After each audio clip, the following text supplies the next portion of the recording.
नमस्कार साथियों, शिक्षा शास्त्र की एक और क्लास में आप सभी का स्वागत करता हूं। मेरा नाम है निकेत। अगर आप चैनल पर नए हैं तो चैनल को ज़रूर लाइक, सब्सक्राइब, शेयर करें। और अगर आप शिक्षा शास्त्र विषय से जुड़े हैं किसी भी फॉर्मेट में तो इसको ज़्यादा से ज़्यादा शेयर करें, जिससे ज़्यादा से ज़्यादा लोग इससे जुड़ पाएँ।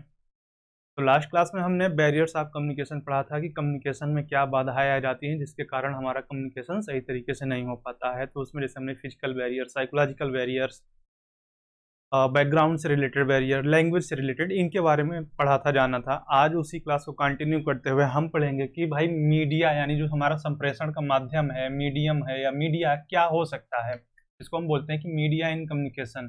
तो यहाँ पे जो हमारा मीडिया इन कम्युनिकेशन होता है वो दो फॉर्म में यूज किया जाता है। एक होता है हमारे पास प्रिंट मीडिया, दूसरा होता है नॉन प्रिंटेड मीडिया, जिसको एक को हम बोलते हैं मुद्रित सामग्री, दूसरे को हम बोलते हैं अमुद्रित सामग्री।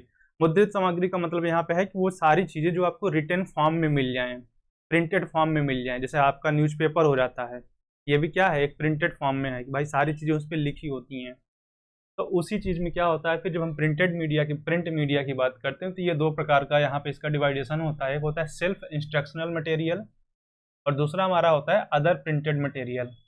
तो जो सेल्फ इंस्ट्रक्शनल मटेरियल होता है ये एक्सपर्ट के द्वारा तैयार कराया जाता है और ये छात्रों के अकॉर्डिंग, उनकी एज, उनकी क्लास के अकॉर्डिंग क्या होते हैं, एक्सपर्ट इसको तैयार करते हैं। इसका सबसे अच्छा एग्जांपल हमारे पास है जो हमारे ओपन यूनिवर्सिटीज़ होती हैं जितनी भी हैं, जैसे कि एक यहाँ हमारे प्रयागराज में है राजेश टंडन, इसके अलावा इग्नू नई दिल्ली में है जो सेंट्रल ओपन यूनिवर्सिटीज़ है। तो उसमें क्या है कि वो जो मैटर तैयार करते हैं वो छात्रों की आयु और उनके रुचि, योग्यता के अकॉर्डिंग होता है कि भाई बच्चा किस क्लास का है, उसके लिए मुझे किस तरीके का मैटर तैयार करना पड़ता है।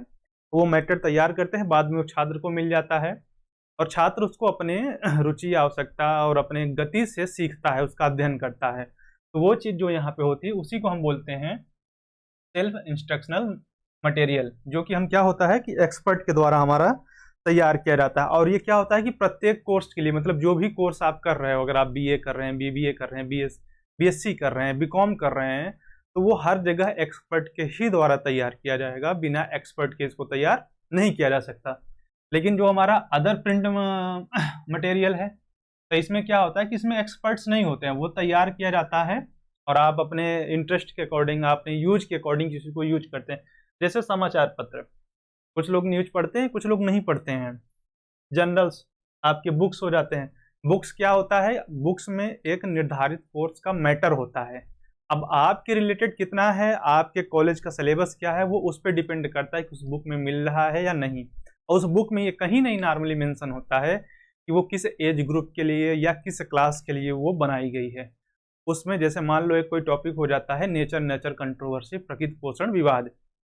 अब ये 10+2 में भी पढ़ने को मिलता है, ये ग्रेजुएशन में भी मिलता है, बीएड, बीटीसी, एमएड, एमए, हर जगह एजुकेशन में नॉर्मली ये पढ़ने को मिलता है। तो इसमें कहीं नहीं मेंशन है। तो वही चीज़ें हैं कि जितनी चीज़ें होती हैं, समाचार पत्र, जर्नल, बुक्स, एटलस, वो सारी चीज़ें आ जाती हैं आपके नॉन प्रिंट मटेरियल में। तो ये हो गया हमारे पास दो, मतलब पहला जो हमारा प्रिंट मीडिया था उसका दो पार्ट हुआ, यानी एक सेल्फ इंस्ट्रक्शनल मटेरियल और दूसरा अदर प्रिंटेड मटेरियल। इसके बाद जो हमारा नॉन प्रिंट मीडिया होता है, जिसको हम बोलते हैं अमुद्रित सामग्री, ये क्या होता है, ये डिपेंड होता है इलेक्ट्रॉनिक साधनों पे। जो ये टेक्नोलॉजी में जितनी नई चीज़ें आई हैं जिनका हम यूज करते हैं, उसकी वजह से ये जो नॉन प्रिंट मीडिया है इसका यूज बढ़ा है। नॉन प्रिंट मीडिया को यूज इसलिए किया जाता है कि जिससे क्या हो कि जो हम शिक्षण कार्य कर रहे हैं उसकी प्रभावशीलता को बढ़ा सके। कि जो हम टीचिंग कर रहे हैं, जैसे मैंने कहा ना कि इसमें टीचिंग एड्स आपको यूज करने पड़ते हैं, तो टीचिंग एड्स इसीलिए यूज किए जाते हैं कि शिक्षक क्या करे, अपने शिक्षण को और ज़्यादा प्रभावशाली बना सके, जिससे बच्चों को क्या हो कि वो चीज़ें और अच्छे समझ में आ जाए। इसका सबसे अच्छा एग्जाम्पल ये समझ लो भाई, जैसे पहले क्या होता था कि कुछ टीचर होते थे कि वो पढ़ाते समय चीज़ों को लाइव लेके आते थे।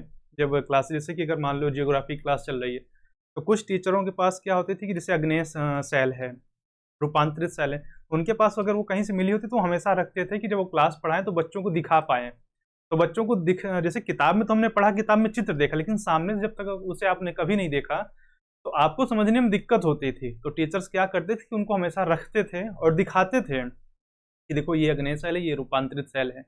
तो क्या होता था कि बच्चे ईजिली समझ जाते थे। इवन जब हम लोग एयू से ग्रेजुएशन कर रहे थे तो एशियंट हिस्ट्री के जो हमारे टीचर्स थे, तो वो जो खुदाई होती थी तो उसमें जो जीवाश्म या प्राचीन अवशेष मिलते तो उनके पास कुछ होते थे उनके, तो वो भी क्लास में लाके दिखाते थे कि देखो, या जो हथियार मिलते थे, बर्तन मिलते थे, ताम्र निधियाँ, तो वो दिखाते थे, या इवन हमें लोग को संग्रहालय में ले जाते थे या अपने वहाँ जो लैब होती थी उनकी, तो वहाँ भी लेके जब दिखाते थे, तो उससे क्या होता था कि सीखने में इंटरेस्ट आता था और पढ़ने में की इच्छा और ज़्यादा हो जाती थी चीज़ों को जानने के लिए। तो यही हमारा होता है नॉन प्रिंट मीडिया। जैसे यहाँ पे लिखा है मैंने कि जो शिक्षण अधिगम की क्रियाओं की प्रभावशीलता को बढ़ाए। अब इसमें भी 3 प्रकार होता है। एक हमारा होता है ऑडियो, दूसरा होता है वीडियो, तीसरा होता है ऑडियो वीडियो। ऑडियो मतलब श्रव्य, इसमें क्या होता है कि हम सिर्फ आवाज़ के थ्रू होता है।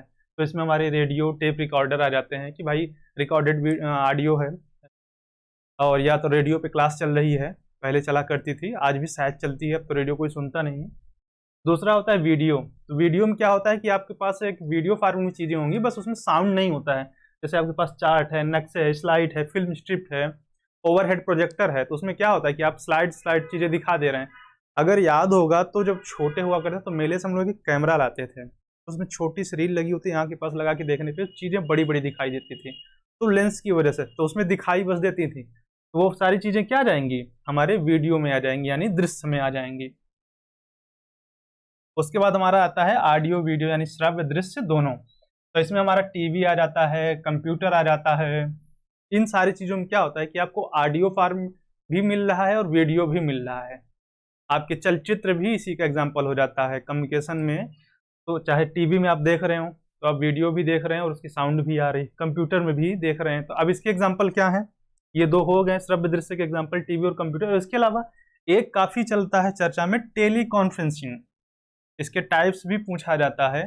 तो टेली कॉन्फ्रेंसिंग में क्या होता है कि 2 या 2 से अधिक जब लोग होते हैं और आपस में वो कम्युनिकेट करते हैं किसी माध्यम से, तो उसी को यहाँ पे टेली कॉन्फ्रेंसिंग यूज किया जाता है, यानी इलेक्ट्रॉनिक साधनों के द्वारा, जैसे खासकर टेलीफोन पे, उसी से इसका नाम पड़ा है टेली कॉन्फ्रेंसिंग। तो ये भी यहाँ पे 3 प्रकार का होता है। तो एक पहला होता है हमारा ऑडियो टेली कॉन्फ्रेंसिंग, दूसरा वीडियो टेली कॉन्फ्रेंसिंग, और तीसरा होता है हमारा कंप्यूटर टेली कॉन्फ्रेंसिंग। तो ऑडियो में क्या होता है, जैसे हम मोबाइल से बात करते हैं ना कि हाँ भैया हेलो हेलो हेलो, 3 लोग 2 लोग, या कभी कभी हम ज्वाइंट कॉल कर देते हैं तो ग्रुप कॉल हो जाती है। तो वहाँ पे क्या होता है कि भौतिक दूरी है लेकिन हम लोग बात कर रहे हैं, तो यही इसका एग्जाम्पल हो गया ऑडियो टेलीकॉन्फ्रेंसिंग का। वीडियो में क्या होता है कि जैसे आजकल कई ऐप हैं जिनके द्वारा आप डायरेक्ट वीडियो कॉल करके लोगों से बात कर सकते हैं किसी टॉपिक पे चर्चा, जैसे आजकल सेमिनार होते हैं, वेबिनार होते हैं, क्विज होते हैं, तो ऑनलाइन वीडियो के माध्यम से ही हो रहे हैं ना, तो वो सारी चीज़ें आपका आ जाएगा इसमें वीडियो टेलीकॉन्फ्रेंसिंग। और जो तीसरा है कि कंप्यूटर टेलीकॉन्फ्रेंसिंग, तो इसमें क्या होता है कि आप ग्राफिक्स का भी यूज कर पाते हैं। बाकी दोनों में ये सुविधाएं नहीं होती हैं, लेकिन इसमें आप क्या होता है कि आप टेक्स्ट का और ग्राफिक्स का भी यूज कर पाते हैं लाइव चैट जुड़े होने से। तो यहाँ पे ओवर होता है हमारा मीडिया इन कम्युनिकेशन या संप्रेषण के माध्यम की क्लास।